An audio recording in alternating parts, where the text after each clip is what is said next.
questions sur une interaction là-dessus. Moi, j'aimerais bien poser à Pierre, lui comme concepteur, de tout ça, la façon dont vous prenez les différentes parties prenantes, parce qu'on voit bien avec les intervenants précédents à quel point les choses sont diversifiées. Comment vous intégrez ça, et je dirais à la fois dans la phase de conception, mais aussi dans la phase pédagogique qui est indispensable dans votre activité? C'est vrai que, comme le disait aussi Samia, l'important c'est pas de réserver ce type de solution-là à des experts qui en fait ne descendent jamais sur le terrain. Et tout l'intérêt de solutions simples va être de pouvoir démocratiser ce type de mesures, et donc de rendre ces données beaucoup plus accessibles et en plus grand, et donc d'avoir des plans d'action à plus large échelle. Et vis-à-vis de la pédagogie, ce qui va être super important, c'est comme on le voit dans les deux exemples, c'est que les opérateurs sont impliqués dès la démarche, dès le départ de la démarche de prévention, et ça, on pourra faire ce qu'on veut, on pourra être le grand Manitou de ce qu'on veut, à partir du moment où l'opérateur ne sera pas intégré dans la démarche, il n'y aura pas de démarche, il n'y aura pas de résultat. Et ces outils-là, au-delà du côté quantification et autres, va être aussi un outil pédagogique de sensibilisation.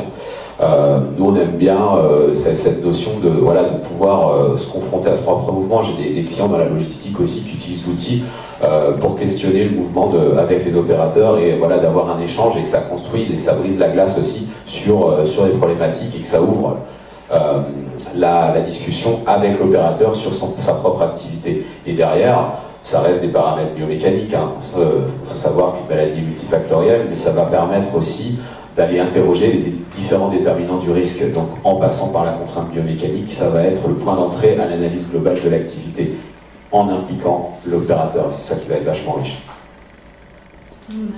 Merci à vous. Un petit peu vos réactions à vous aussi, ou vos questions sur ce type d'outils que vous utilisez. Monsieur. Moi j'ai deux questions. Oui, j'ai deux questions. Puisque vous les filmez avec, ce sont des données personnelles, et comment vous gérez ces données personnelles, c'est ma première question. Et la deuxième, c'est comment vous encadrez les usages de ces données. Parce que tout à l'heure vous avez parlé des syndicats, on peut aussi parler des employeurs. J'ai un plan de licenciement à faire. Quel poste je conserve ou pas par rapport à quel type... Non mais volontairement, je suis un peu provocateur, mais je pense qu'il faut se poser les questions, et c'est pour ça que je demande comment vous cadrez, vous sécurisez. Dans l'objectif, là, on est tous pour de la prévention, donc le message est clair, mais l'outil, lui, il a beaucoup de potentiel. Donc voilà un peu mes deux questions. Merci. Merci, juste pour vous laisser le temps de réfléchir et de voir, ce sont les questions qui sont effectivement essentielles et qui sont au-delà de la mesure ponctuelle de la conservation et de l'utilisation et de l'exploitation globale des données, qui sont globalement les grandes interrogations maintenant. Alors entre les deux, mon cœur balance. Qui est-ce qui prend la parole en premier? Inès, à vous, et après ça vient. Moi, je vais prendre la partie sur l'utilisation des données et des images. Nous, pour chaque j'aime sa capture, pour chaque personne, on lui demande bien évidemment si elle est d'accord pour qu'on réalise ces captures. On fait des attestations de droit à l'image également. Et derrière l'utilisation des données, elles ne sortent pas de l'ordinateur. Là, les captures d'écran que vous avez prises, c'est des personnes qui étaient d'accord pour utiliser leur image. On ne voit pas leur visage, on n'est pas capable de les reconnaître aujourd'hui. Mais quand moi je fais des analyses derrière, il n'y a que moi qui vais voir les vidéos, elles restent sur l'ordinateur, je ne vais pas les mettre sur les réseaux, je ne vais pas les partager à d'autres personnes ou quoi que ce soit. Ça reste vraiment un usage interne aujourd'hui pour ces photos et vidéos. Ce sont des engagements qui sont là, on comprend bien, mais on comprend bien l'interrogation du fond. J'aurais des choses à vous dire tout à l'heure. Ça vient. Oui, moi je vais plutôt répondre sur la deuxième partie de la question, parce que du coup ça nous a... Enfin, on s'est posé cette question-là. C'est-à-dire que ce que je disais tout à l'heure, c'est aussi un risque en fait. Qu'est-ce qu'on fait de ces résultats, comment on les communique, comment on les exploite, et comment ils peuvent être exploités, malgré nous parfois, notamment par les syndicats. C'est d'excellentes questions à vous poser. Je n'ai pas tout à fait la réponse, mais j'ai pas encore eu le cas de lui il est dans le rouge tout le temps, il fait pas les bons mouvements, donc il faut qu'on fasse quelque chose. J'ai pas eu ça. On ne l'a pas exploité comme ça, de toute façon. C'était pas l'objet d'utilisation. Par contre, on a eu, on est dans le rouge, quelles solutions on met en place et comment on communique les résultats, du coup. Parce qu'on n'aura pas beaucoup de solutions techniques, pas beaucoup de solutions organisationnelles, pas beaucoup de solutions sociales, humaines à mettre en place. Donc on s'est dit, bah, on va pas trop en parler du coup de ce poste-là. On va essayer de travailler nous, et puis on reviendra quand on aura plus de résultats. Quand on aura plus davantage de solutions. Mais bon, ça c'est l'une des grandes questions. Partout l'utilisation des données. Oui, oui. Ouais. Mais du coup, c'est pas évident sur comment est-ce qu'on exploite tout ça. Mais c'est pour ça, merci d'être là et de témoigner là-dessus, parce que si vous voulez, globalement, pardon, mais moi dans un certain nombre de congrès ou de colloques où on participe, si on a le droit, excusez-moi, d'être versif, mais comme ça m'arrive, c'est à des grands coups de pleurs divers et de déploration sur ciel, la RGPD, ciel, on ne peut pas faire ça, mais donc so what, qu'est-ce qu'on fait? Et finalement, ce qui se passe, je ne les citerai pas ici, mais vous avez quand même, et particulièrement, pardon, ça vient, mais pour le monde de la logistique, les 3/4 des exercices, enfin, beaucoup plus d'exercices, se font hors de l'état donc se font ailleurs. Et donc vous avez aussi un certain nombre, j'allais dire, de vos homologues qui finalement ont choisi de ne pas s'installer en France et de ne pas commencer par les marchés français, mais et par développer leur technologie ailleurs. En revanche, ce qu'il faut voir, c'est que dès que les technologies existent, elles sont utilisées. Donc il y a impérativement à les utiliser, à regarder les choses et à ne pas se voiler la face, mais essayer de voir. Et je dirais merci pour votre réponse, qui est de dire il y a des trucs pour lesquels on n'a pas la réponse, mais on est présent. Et vous avez raison, parce que quand moi j'ai discuté avec un certain nombre de vos homologues qui développent en Australie et ailleurs des choses tout à fait, globalement tout à fait précises. De RGPD, ils n'ont pas et ils s'asseyent dessus, mais globalement les possibilités sont là, il faut penser les possibilités, donc c'est bien de faire vous-même. Benoît, toi tu voulais dire... Oui, juste un petit mot, parce que c'est dans le même cadre un petit peu de cette protection des données. Nous, on a des cas de figure où le problème, c'est que par exemple, le gant dont je parlais, quand on capte les données, elles sont remontées sur le cloud, et on a des entreprises qui travaillent dans le domaine militaire ou dans des domaines plus sensibles, et qui disent, bah ok, mais nous on peut pas, c'est pas possible, parce que on pourrait imaginer, alors soit qu'il y a une intrusion dans notre système informatique. Bon, ça encore, on arrive à trouver des protections, mais ne serait-ce que l'analyse des résultats qui remontent peuvent donner des indications sur l'opération que fait l'opérateur pour des personnes très informées dans nos concurrents, et donc dans leurs concurrents. Et donc, on travaille aussi sur cet aspect-là pour voir si on ne pourrait pas porter ces logiciels sur les serveurs internes de ces entreprises pour que les données ne remontent pas. Parce qu'aujourd'hui, on sait empêcher les données de remonter, sauf qu'on n'a plus rien, quoi. Oui, mais ça c'est la grande question, en plus de la cybersécurité globalement là-dessus. Bon, on a connu, je dirais tous et tout un chacun, la même chose avec le début du Covid. Je veux dire, quand on a commencé à tous monter des distanciels, on a eu des entreprises partenaires qui nous disaient moi Zoom jamais, c'est direct le dark cloud, et qui finalement on finit par y aller. De la même façon, vilain monsieur Microsoft, à qui on ne veut pas donner les trucs du Data Hub, tout le monde est sur Windows, et bon, il y a aussi des paradoxes d'acceptabilité de ce côté-là qui sont compliqués. Pardon Pierre, mais c'est vrai qu'il faut le regarder, et si on ne le fait pas, ben c'est les autres qui le feront, et donc le train, il sera obligé de le prendre et prendre l'autre. Enfin, pardon pour la SNCF, excuse-moi. C'est un réel enjeu, hein. Clairement, comme le dit Anne-Marie, il y a quand même des pure players américains qui se soucient un peu moins de la possibilité d'anonymiser les données. Nous, on a une solution cloud, donc forcément, c'est des questions qui sont actuelles. On anonymise l'ensemble de nos données, donc tous les visages sont floutés by design dans notre solution. On respecte les RGPD, bien évidemment. Alors, ça peut paraître être des contraintes d'un point de vue technique, mais pour nous, c'est fondamental, parce que ça va de l'acceptabilité de ce type de solution. Et pour nous, c'est quelque chose qui est important, et de toute façon, il faut qu'on puisse avoir des sécurisations sur ce genre de sujet-là. C'est trop important, et je rejoins aussi les problématiques de cyberdéfense. On travaille avec Safran, Airbus ou de ce genre de société où on déploie, mais directement en interne chez eux. Donc toutes les données restent propriétaires de leur serveur. C'est super important. Donc, merci. Je vais ajouter un petit peu les pieds dans le plat. Alors, moi, c'est vrai que je suis ergonome, je fais des études de poste, et donc là, je suis sur un autre projet où j'ai besoin d'enregistrer des entretiens. Et là, la juriste, elle m'a dit, ah bah non, ça tu peux pas. Je dis, bah, pourquoi je peux pas? Bah, si tu te donnes ton téléphone, tout le monde a accès à l'entretien, donc des données personnelles. Alors je dis, bah, j'arrête d'être ergonome, parce que m'enregistrer, on s'en fiche, mais si je prends mes notes papier-crayon, les données que j'aurais pu enregistrer sont papier-crayon. Si je me fais piquer mon sac dans le train, tout le monde a accès aux données personnelles, donc je ne peux plus être ergonome. C'est là où, à un moment donné, nos conseils juridiques sont là pour nous alerter, dire attention, etc., etc. Puis quand on dit comment fait-on, bah, j'attends les réponses. Donc c'est compliqué à un moment donné, il faut trouver le juste milieu pour quand même qu'on puisse faire notre travail. Après, la logique RGPD, là on est sur un très gros projet, on a mis entre les RGPD, la sécurité informatique, parce que là-dessus on doit être très vigilant aussi à SNCF, on a mis plus d'1 an pour se mettre, avant de pouvoir démarrer, pour que tout le monde soit d'accord et que les bonnes informations n'aillent pas à tel endroit et que ça puisse traiter, etc. etc. C'est très lourd à faire, mais on est obligé de le faire. Et c'est vrai que parfois, quelques exemples, on peut des raccourcis, et maintenant il ne faut surtout pas qu'on en prenne, parce que ça en va de la sécurité de nos données personnelles, mais aussi de nos autres données, parce qu'il n'y a pas que les données personnelles. Qui sont les accès qui peuvent être ouverts à tout un tas de trucs. Mais en tout cas, moi je vous dis bravo, parce que c'est courageux de le faire, et c'est nécessaire de le faire. Je dis encore une fois, je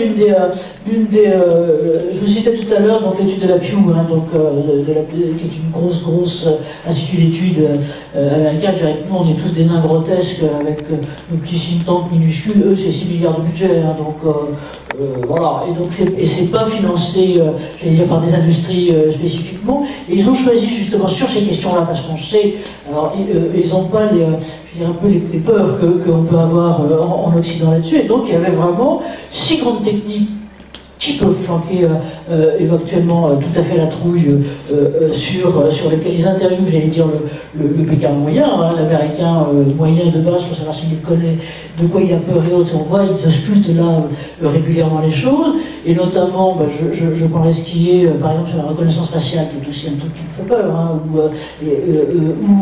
ou les exosquelettes. Et en gros, à côté du portrait que ça donne, donc pour le coup, c'est une espèce de cartographie des risques globaux globalement du pays. Ce qui ressort là tout à fait clairement, c'est que moins on connaît et moins on en a entendu parler, et plus on en a la trouille. Et donc l'une des choses, je dirais, que ce que vous faites là, ce qu'on essaie de faire là aussi, et qui est d'avancer sur le fond, de faire en sorte que les opérateurs et tout un chacun connaissent exactement ce qui se passe, les utilisations qui peuvent être faites, je dirais à la limite, même s'il y a après pression ou action collective à avoir, elle est fondée non pas sur des présomptions, mais sur des connaissances, et globalement des connaissances réelles. Et moi, c'est un petit peu une question de ce côté-là. Voilà, on me met 5 minutes avant que je leur pose des questions. Est-ce que... voilà, je vais en fait. Alors, je viens sur le menton comme ça. Donc, moi j'ai une question. Donc, on voit bien que c'est très intéressant tout ce que vous nous décrivez. Par contre, vous êtes des très gros groupes. Est-ce que ce sera faisable pour des groupes forcément beaucoup plus petits, puisqu'en France, on a beaucoup de TPE, PME. Et malheureusement, ça ne peut pas s'adapter pour eux, financièrement. Je vous réponds aussi, mais il va vous le dire tout de suite. Je peux vous donner l'exemple du travail qu'on fait actuellement sur un cas de figure avec Movency. C'est une société de pisciculture. Alors c'est un petit groupe c'est un bon groupe de pisciculture. Enfin, c'est une dizaine de piscicultures, c'est pas des milliers de salariés. Donc il y a cette structure a dit, nous on a des postes de travail qui sont très pénibles. Hein, aller chercher les truites dans l'eau. Alors sur la partie des truites pondeuses, hein, puisque dans l'élevage, elles pondent, et puis après ça, on élève les truites pour la commercialisation. Il y a des situations très difficiles. Cette petite structure a contacté Movency pour demander à faire une analyse, comme il l'a expliqué, hein, ergonomique des postes de travail, mesures, etc. Et puis, ils ont commencé à les orienter sur des solutions, plusieurs solutions.